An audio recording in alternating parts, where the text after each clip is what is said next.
Here are 4 signs that a house is way overpriced.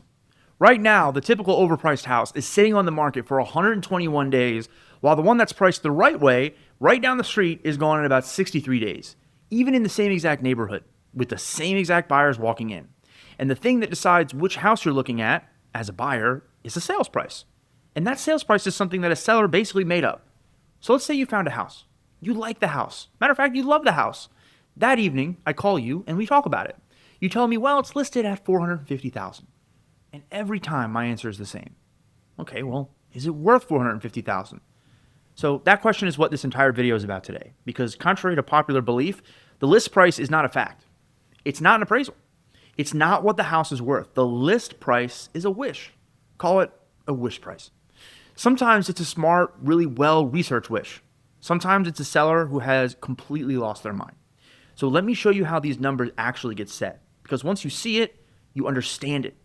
So say a seller's street is really dialed in. Every house on it has sold around $500,000 over the last 2 years. One went $490, one went, let's say, $520, depending on the condition. But 500 is the number, right? That seller wants a $700,000 purchase price for the house you're looking at. And you go, well, why? Well, he put in a pool, redid the kitchen, he added an outdoor kitchen because apparently, the one kitchen wasn't enough. He got new landscaping, new bathrooms. So in his head, all that work stacked on another $200,000 to the purchase price. But unfortunately, you do not get dollar for dollar back on what you spent on a house, unless every other home on that street was a teardown. He just over-improved for the neighborhood. By the way, that's a real term. Over-improved means that he built a house that's nicer than what the area supports. An appraiser, that is, the licensed person that the bank sends out to put an honest value on the home, will give him some credit for the pool and the kitchen, but not all of it, and definitely nowhere near all of it. And the most important part for you, aka the buyer, his remodel bill is not your problem. You don't owe a seller back the money he spent making himself happy. So that house will get listed at $700 when it's worth $520. Yeah, it will. It absolutely will. There's always an agent willing to take that listing. Not because they're bad people. A lot of them will tell you flat out it's overpriced, and the seller will come down eventually. It just takes time. They take it, they hold the listing, they run the open houses, and then they wait for the seller to face reality. Which brings me to a sign you can read today. No agent required. If a house has been sitting and sitting, that's the market talking. Nationally, homes are taking around 49 days to sell right now, and a really well-priced one often goes faster than that. So when something's been up for months with price cut after price cut, the house isn't cursed. The price was just a fantasy, and the buyers already voted on it by walking away. About 1 in 3 listings out there are cutting price right now. That's a whole lot of sellers that aimed high and missed. Here's another one people miss. The relisting trick. A house sits, right? It gets no love at all.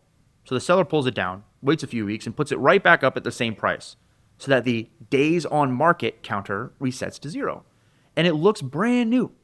So if you pull up the listing history and you see that it's been on, off the last several months, that counter is lying to you. The house didn't just hit the market. It's been swinging at buyers and missing for a really long time. Now, here's where I really want your attention, because this next part is the one that actually will save you money, not just impress you at a dinner party. When you don't know what a house is worth, you're not negotiating. You're simply guessing. And I've watched people guess in crazy directions. Once I got a call from a buyer asking me what their offer should be based purely on the monthly payment they were comfortable with. They'd done zero research on what the house was actually worth. They were ready to offer way over the list price on a house with no idea if it was even worth the asking price, just to lock down a payment number. That house was never going to appraise that high. The bank checks. The bank doesn't care what you offered. It sends that appraiser out. The appraiser pulls recent sales of similar homes, and if those sales don't support your number, the loan stalls, or a lot of times it dies right there. So how do you actually know what a house is worth before you fall in love with it? Well, you look at something called comps. Comps is short for comparable sales. Recently sold homes near the one that you want that are close in size, age, and condition. Not what they're listed at, what they actually sold for. Listings are wishes. Remember that. Sold prices are receipts. So here's how I want you thinking about that when you listen to this right now. Take 7 to 10 homes that is recently sold nearby. You want to have them with similar square footage, similar beds, bath counts, similar home types, and look at the range they actually closed at. Now look at your house. If your house is parked way above that pack, and it doesn't have something real to justify it, a true premium lot, a genuine top to bottom remodel, you're probably staring at an overpriced listing. And the test I'd run in my head is dead simple. Would an honest appraiser looking at those same recent sales back this price? If the answer is no, the price is inflated. Just stop and move on. Now, here is the move that most people make when they decide a house is overpriced. And it's probably the wrong one. They walk away. They go, I guess this is just priced a little bit too high. I'll just wait a little bit. And then a month later it sells and they go, I knew it was worth that.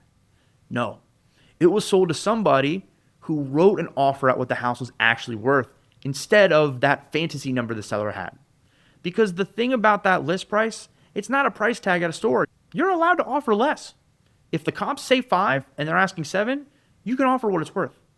And one of these 3 things happens. Number 1, they say yes. Number 2, they say no. Or number 3, they say no, and a month later, after the house sits some more, your agent's phone rings asking if you're still around. I've seen all 3. The only way you guarantee you lose is by not writing the offer at all. And let me kill the worst excuse. Well, I didn't want to put that offer in because they'll be offended if we offer that low.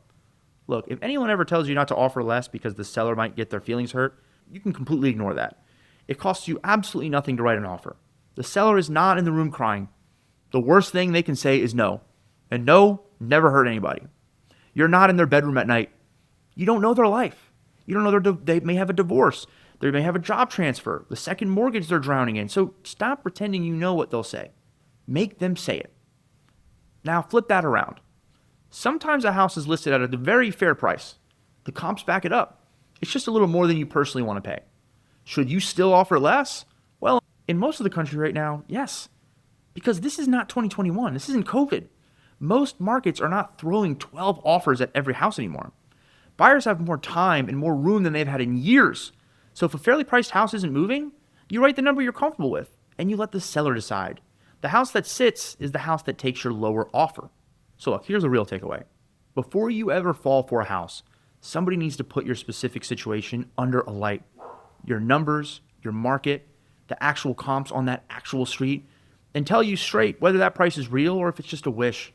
And that's the exact thing that I will do all day, every day. So before you write an offer or before you start seriously looking, click the link below this video, book a strategy call with me personally, and we'll run the real numbers on your situation, not the fantasy on the screen, right? So you walk in knowing exactly what this house is worth and exactly what you should offer.